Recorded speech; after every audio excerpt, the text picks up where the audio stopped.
اما بعد، میرے محترم بھائی اور دوستو،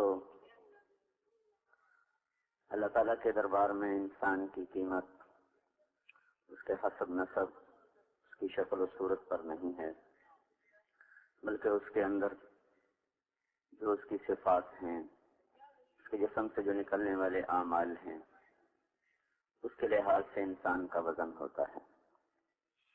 ہم کسی کو تولتے ہیں اس کی دنیا پر، اس کی چیزوں پر، اس کے خاندان پر۔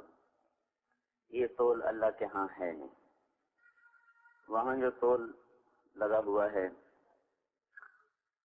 وہ ہے ان اکرمکم عند اللہ اتقاکم۔ سب سے زیادہ عزت وہ پاتا ہے جو سب سے زیادہ اللہ سے ڈرنے والا ہوتا ہے۔ قیامت کے دن ایک فرشتہ اللہ کی طرف سے اعلان کرے گا، الا وانکم جعلتم نسبا وجعلت نسب۔ اے لوگو، ایک نسب تم نے بنایا، ایک ہم نے بنایا، یعنی ایک معیار عزت تم نے بنایا، ایک اللہ نے بنایا۔ جعلت اکرمکم اتقاکم، میں نے تمہیں بتایا کہ سب سے زیادہ عزت والا تقوی والا ہے، ولیکن ابیتم، تم نے تو انکار کر دیا۔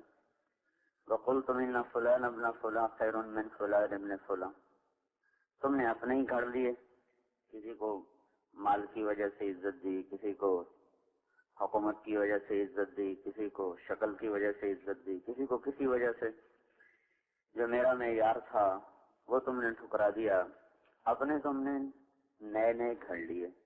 الیوم اضع نسبکم وارفع نسبی، آج تم سب دیکھ لو گے تم نے جو معیار بنائے تھے وہ سب میں توڑ دوں گا، اور میں نے جو معیار بنایا تھا تقوی والے، عزت والے، وہ آج میں بلند کر دوں گا۔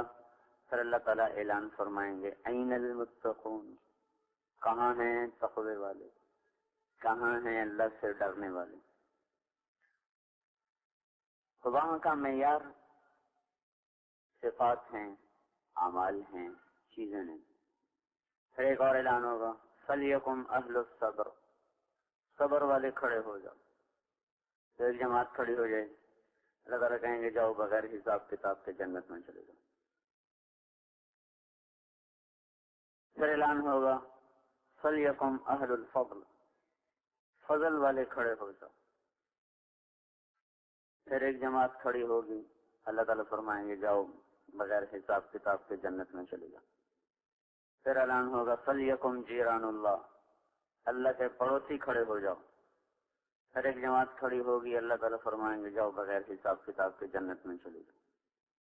ایک اعلان ہوگا، این الائمہ، این الفقہاء، این المؤذنون، کہاں ہیں نمازیں پڑھانے والے،